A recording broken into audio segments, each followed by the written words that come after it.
This is Mark Twain Speaks. Kindly listen as Mark Twain performer Don McNeil brings the wit and wisdom of America's favorite humorist to life. Everyone is welcome, and cigar smoking is encouraged. When I make people angry, it's always my goal to help them recover from their anger. That's no doubt a mistake on my part. I should attempt to fire up their anger even more.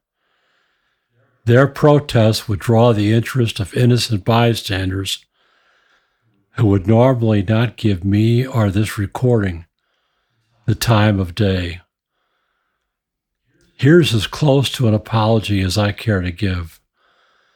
At the close of my last broadcast, I compared the plantation owners of my time, of my early years, to the United States Congress. This was misguided. I was patently unfair.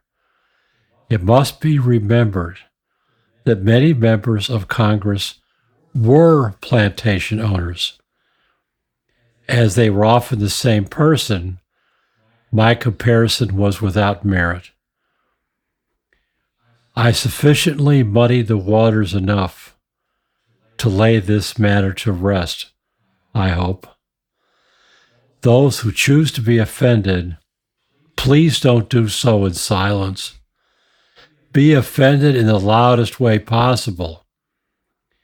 Please, write letters to your local newspapers railing against me. Threaten to cancel your subscription if they publish my writings or speeches. Picket the newspaper office and perhaps the editor's home. Organize a boycott of his major advertisers. The sound technician is giving me a stern look. It's the look that signals to me that I have strayed off the reservation and must return, or at least make an attempt. He prefers being called a sound engineer. I suppose that pays better and impresses his friends and relatives. Titles are important to everyone, I suppose. I'm as vain as anyone. But I am described as a scholar. My head grows until I can't get through a normal doorway. Please don't ever refer to me as a comic. I am a humorist. It sounds better and pays much better. A comic can create humor without any thought at all. Slipping on a banana peel will do. Why do we laugh at the misfortune of others? It's very simple. It's because we are not the one involved. Sad, isn't it? I delight in seeing another man get a stern look from his wife. However, if I am the target of that same stern look, there is no humor in that. The humor is lost.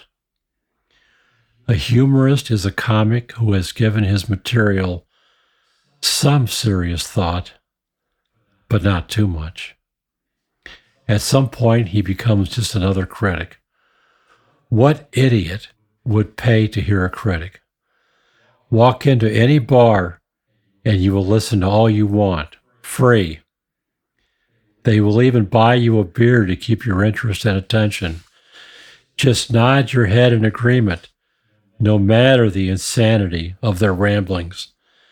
When you have had enough, call for a cab. Don't attempt to drive. With your head full of drivel, you are incapable of driving safely. Relax in the back seat of the cab and regurgitate some of what you heard at the bar. You will do no harm to the taxi driver. He has developed an immunity from the harmful effects of political blather from the back seat. If you are particularly obnoxious, A generous tip would be a nice gesture. Seems so long ago. I believe I began by talking about offending other people. Some, of course, need to be offended. There is one person, however, who you must not offend. You must avoid at all costs offending your spouse or your significant other, whatever that means. I consider my publisher to be a person of significance.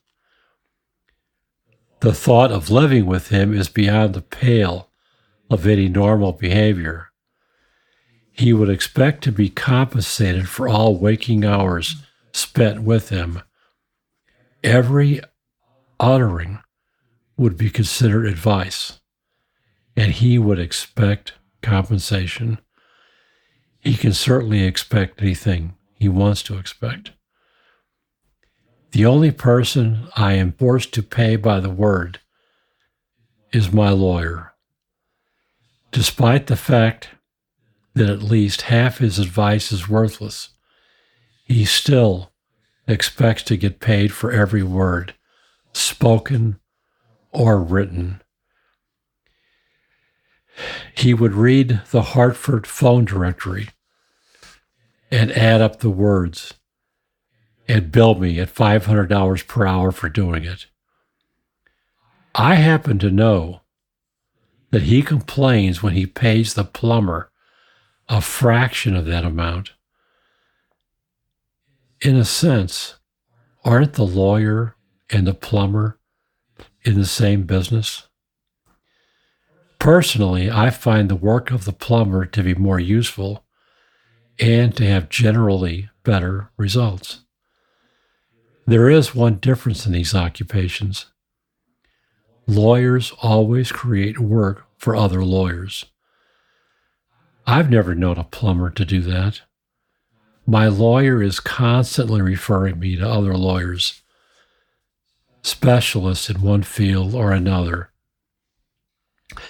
Why, just this year, he has referred me to a copyright lawyer, a tax lawyer, and several others that escape my memory, and he's put them all on my payroll.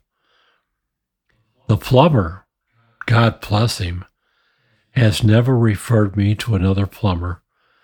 When he is finished, I hear no more from him until another problem arises. Oh, the joy of hiring a plumber.